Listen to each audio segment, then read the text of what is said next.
प्रिय महानुभाव सज्जनों, आप सभी अंतरंग महान भावों का हम हमारे ऋतानुशीलन चैनल में हार्दिक स्वागत व अभिनंदन करते हैं। श्री राधे, श्रीमन नारायण। प्रिय दर्शकों, आज का जो लाइव सत्र है वो अत्यंत महत्वपूर्ण है और अनेक मित्रों ने जो है कुछ महत्वपूर्ण विषय पर लाइव सत्र का आह्वान किया है और विषय की प्रमुखता को समझ करके हम जो है आज इस सत्र में आए हैं। सभी को ज्ञात होगा कि वर्तमान में सनातन धर्म के प्रति लोगों का जो शास्त्रीय पक्ष है वह किस प्रकार से चल रहा है ये सभी जानते हैं। आज के विषय को आरंभ करें इससे पूर्व जो सज्जन महानुभाव हमारे चैनल से अभी तक नहीं जुड़े हैं वो हमारे ऋतानुशीलन चैनल से जुड़े। भारतीय प्राच्य विद्या, धर्मशास्त्र, कर्मकांड, ज्योतिष, अध्यात्म, दर्शन, योग और जीवन संबंधी मार्गदर्शन तथा विविध प्राच्य विषयों के लिए हमारे चैनल को सब्सक्राइब करें, अधिकाधिक मित्रों तक शेयर करें, लाइक करें, कमेंट करें। स्वयं जो प्रश्न आपके अंदर उत्पन्न हो रहे हैं उन प्रश्नों का समाधान पाएं। हमारे चैनल से निरंतर जुड़े रहें। प्रिय दर्शकों, आज के लाइव सत्र का जो विषय है वह विषय है सूतक काल एवं संत श्री मुरारी बापू जी महाराज। प्रिय दर्शकों, सूतक काल क्या है? सूतक काल जो है एक शास्त्रीय जो है मर्यादा है। सूतक कितने प्रकार का होता है? साधारणतः जनना शौच, मरणा शौच और ग्रहण काल में जो सूतक होता है वो 3 प्रकार का ही सूतक माना जाता है। जनन शौच अर्थात जन्म के समय का जो अशौच होता है, अशुद्धि होती है, वह सूतक होती है। और जो मृत्यु के समय में जो अशुचि या अशुद्धि होती है उसका नाम सूतक है। और यह सूतक जो है कहना चाहिए मनुष्य मात्र में व्यापता है। जो इस समय वर्तमान में जो अभी सूतक के विषय में और संत श्री मुरारी बापू जी महाराज के विषय में जो बातें आ रही हैं उस विषय को लेकर के ही हम आज लाइव प्रस्तुत हुए हैं। सर्वप्रथम हमें ये देखना होगा कि सूतक जो होता है वो लागू किन किन पर होता है। असल में जो शरीर धारण किए हैं, जिसका स्थूल शरीर है और सनातन वैदिक धर्म का जो पालन करते हैं, उन सभी व्यक्तियों को सूतक लगता है। और सूतक एक विधि, शास्त्रीय विधि और निषेध है। शास्त्र के जो विधि निषेध प्राप्त होते हैं, यह किसी द्वेष से, किसी राग से, किसी भी कारण से नहीं है, बल्कि अस्तित्व की रक्षा हेतु, मनुष्य मात्र की, जीव मात्र की, समष्टि की, सृष्टि की रक्षा हेतु शास्त्र के विधि निषेध है।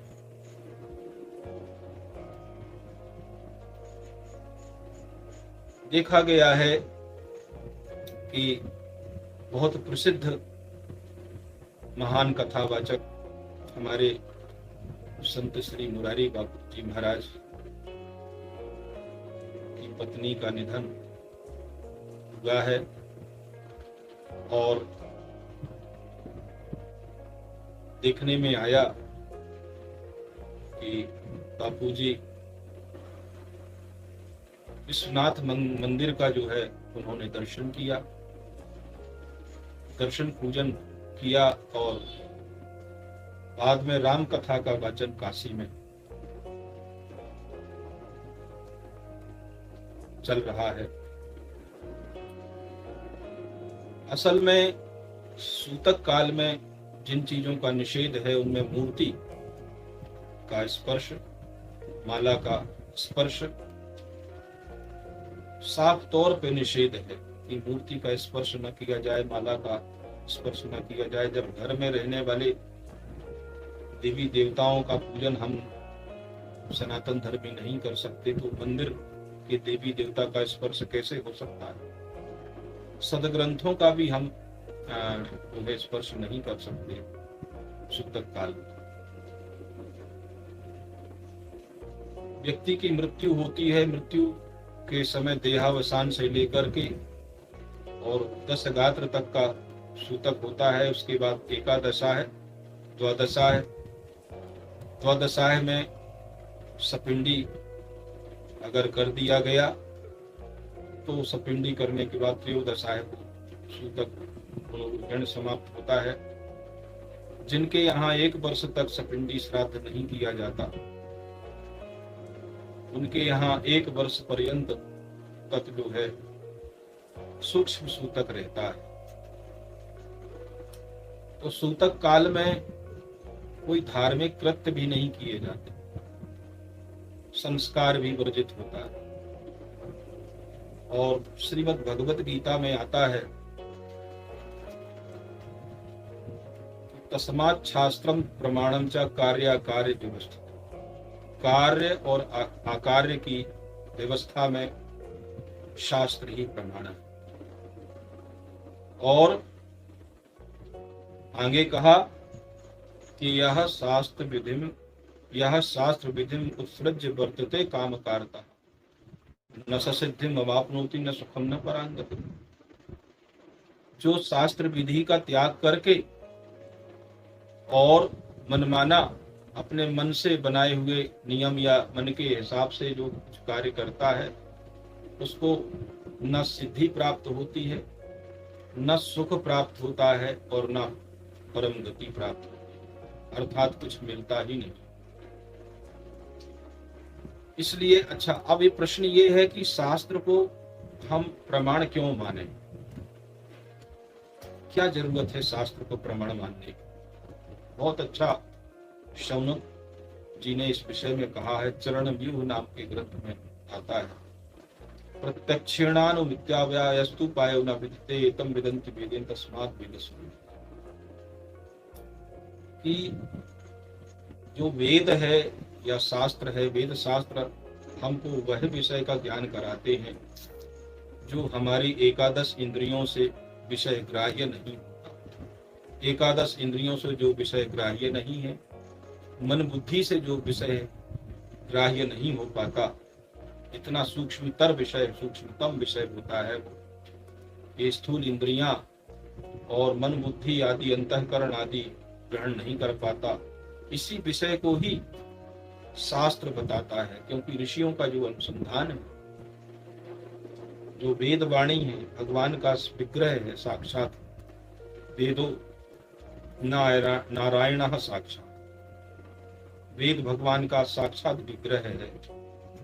तो यह हमें वह ज्ञान प्रदान करता है। इसलिए शास्त्र का, वेद शास्त्र को इसलिए प्रमाण माना जाता है कि वह विषय दिखाता है, हम अपरोक्ष वह विषय दिखाता है जो विषय हम किसी भी तरीके से, किसी भी यंत्र के माध्यम से, किसी भी पद्धति से हम उस विषय को प्राप्त नहीं कर सकते। तो वह विषय हमको वेद शास्त्र बताता है, इसलिए शास्त्र को प्रमाण माना जाता है। अब वो ये कहे,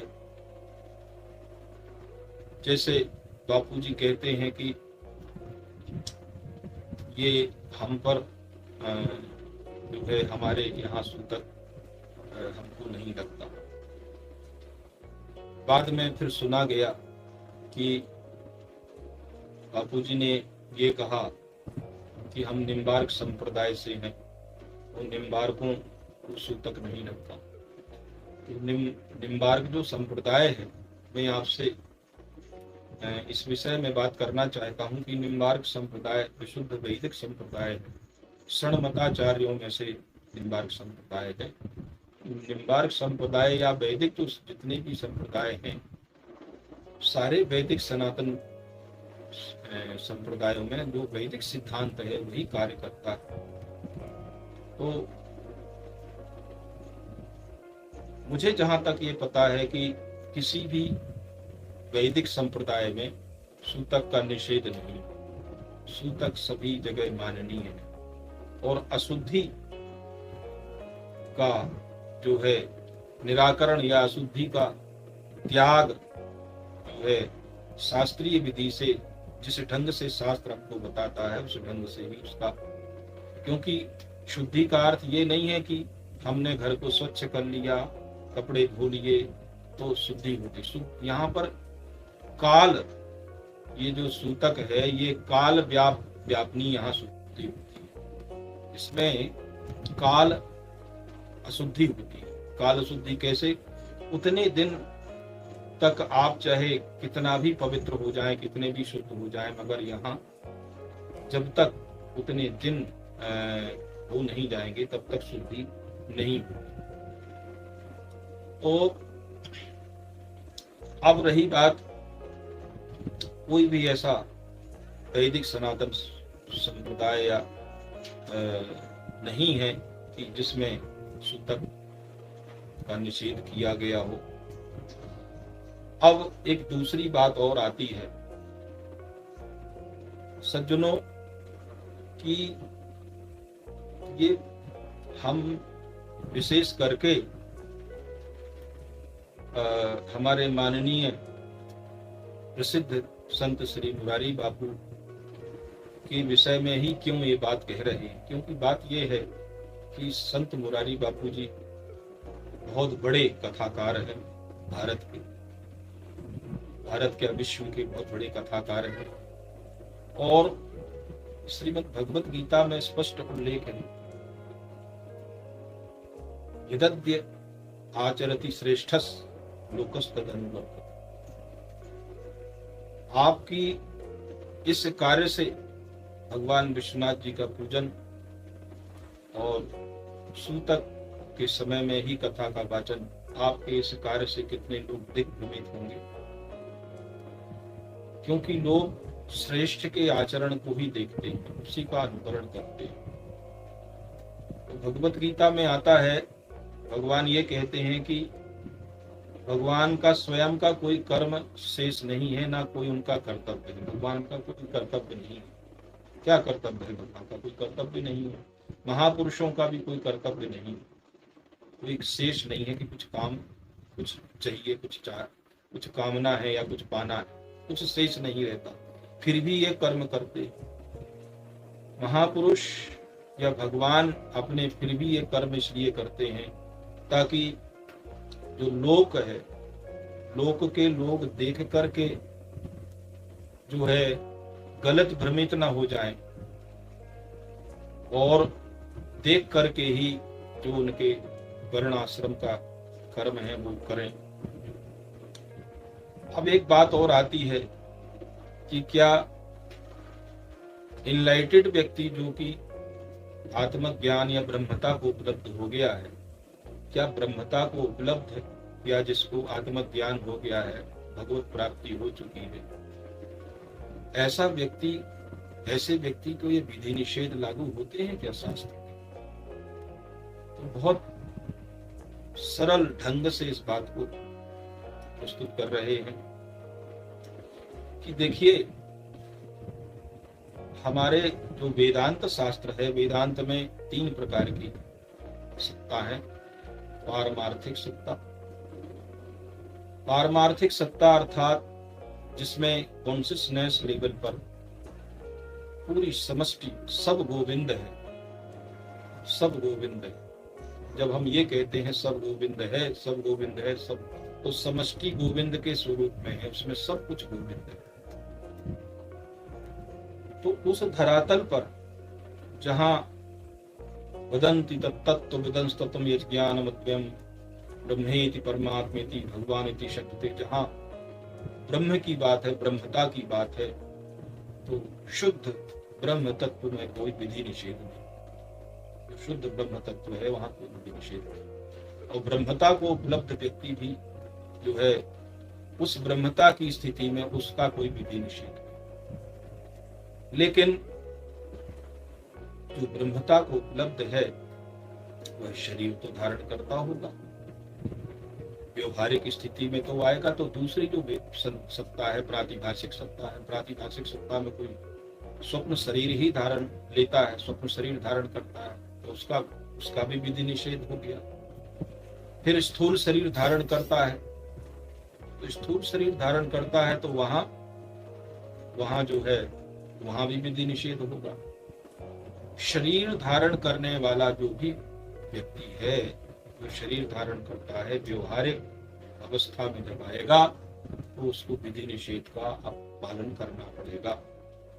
व्यवहार अवस्था जो समष्टि है, जो प्रकृति है या जो पूरी सृष्टि है, ये व्यवहारिक है और व्यवहारिक सृष्टि में विधि निषेध लागू होते हैं। विधि निषेध क्यों है?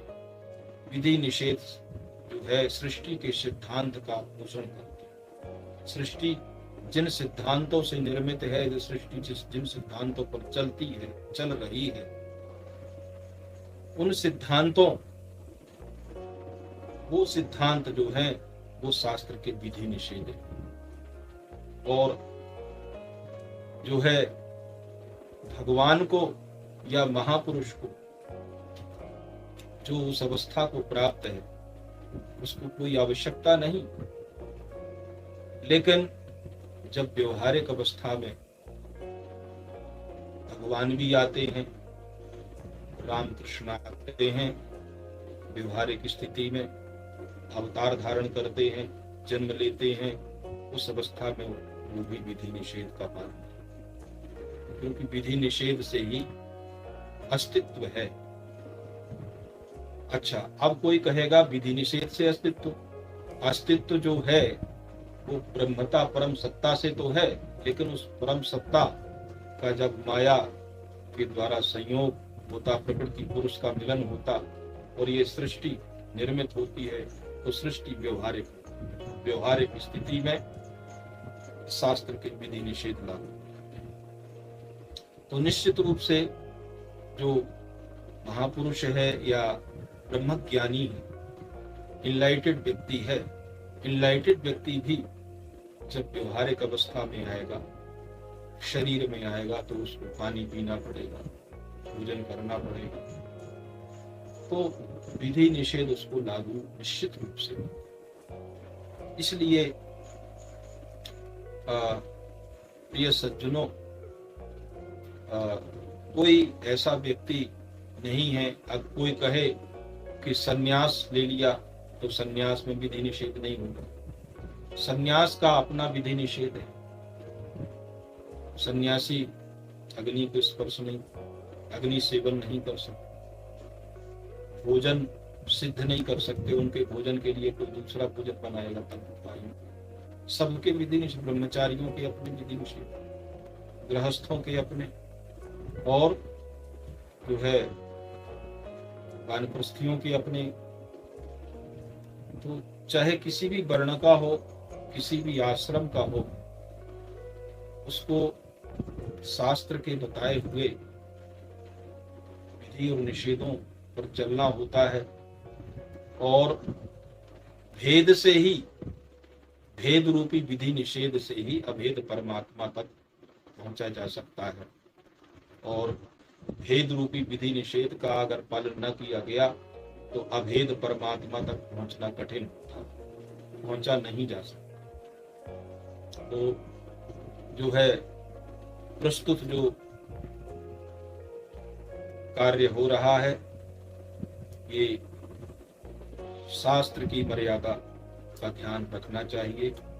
बापूजी, आप बहुत महान कथाकार हैं। आपके द्वारा ये कार्य अगर किया जा रहा है तो इसमें हम सभी आचार्यों को, सनातन धर्मियों को आपसे बहुत बड़ी अपेक्षा है। और कोई श्रेष्ठ महापुरुष जब कोई ऐसी, कहना चाहिए, अनहोनी बात करता है तो उस पर जरूर लोगों का ध्यान जाता है। वैसे लोग निरंतर रोज शास्त्र के नियमों को तोड़ मरोड़ कर पेश कर रहे हैं, नियम का पालन नहीं कर रहे, लेकिन उनको कोई नहीं देख रहा। देखा वही व्यक्ति जाता है जो उस स्थिति में होता है जिसका लोग जो है अनुवर्तन करते हैं। तो आपका लोग अनुवर्तन करते हैं। कहीं ऐसा ना हो कि लोग सनातन धर्मी, जो सनातन वैदिक सिद्धांत को मानने वाले सनातन धर्मी हैं, वो कोई नया रास्ता ना चलने लगे। तो मैं सभी जनमानस से, पूरे विश्व के जनमानस से यही कहना चाहता कि वेद में जो सिद्धांत है वो सृष्टि का सिद्धांत है, और वो वैज्ञानिक है, व्यवहारिक है, दार्शनिक है। उस वैज्ञानिक सिद्धांत को, सनातन धर्म के सिद्धांत को हमें मानना चाहिए, जानना भी चाहिए, और उस पर चलने से ही हमारा जो है हमारी गति होगी। जब कोई पहिए में गति होती है तो पहिया किसी न किसी कीली के अधीन होता है, वो कीली पर ही पहिया चलता रहता है। इतनी बड़ी सृष्टि जो चल रही है, कोई ना कोई अचल तत्व के सहारे चल रही है, और वह जो अचल तत्व है वह पूरी सृष्टि को चला रहा है। विधि निषेध निश्चित रूप से पालन करना पड़ता है। हवाई जहाज को हम जब टेकअप करते हैं तो हवाई जहाज दौड़ाते हैं, जमीन में दौड़ाते हैं, लेकिन हम एयरपोर्ट की रोड पर ही दौड़ाते हैं, कहीं हम दूसरी जगह नहीं दौड़ाते। वो दौड़ाने के बाद जैसे ही टेकअप हो जाता है, आकाश में उड़ने लगता है, तो वो मकानों के ऊपर से, बिल्डिंगों के ऊपर से, रेलवे लाइन के ऊपर से, खंभों के ऊपर से, सबके ऊपर से वो चलता रहे। अगर कोई सारी विधि खत्म हो, लेकिन वही एयरक्राफ्ट जब वापस जो है लौटता है तो लैंड करता है, फिर उसको सड़क पर, एयरपोर्ट पर आना पड़ता है। कोई आत्मज्ञ जो अखंड ब्रह्म स्मृति में रहता हो, वह भी कभी ना कभी व्यवहारिक अवस्था में आता है, शरीर के अनुपालन के लिए ही व्यवहारिक अवस्था में आता है, और जब वो व्यवहारिक अवस्था में आएगा तो उसको निश्चित रूप से शास्त्र के बताए हुए नियम का पालन करना पड़ेगा। क्योंकि जैसे हमारा शरीर भी स्थूल शरीर, सूक्ष्म शरीर और कारण शरीर है। स्थूल शरीर के विधि निषेध, सूक्ष्म और कारण शरीर के विधि निषेध, और जब हम उस परम तत्व में होते हैं तो वहां कोई विधि निषेध नहीं। ऐसे ही भगवान के तीन स्वरूप, निराकार, निर्गुण निराकार स्वरूप, जहां कोई उपाधि नहीं है।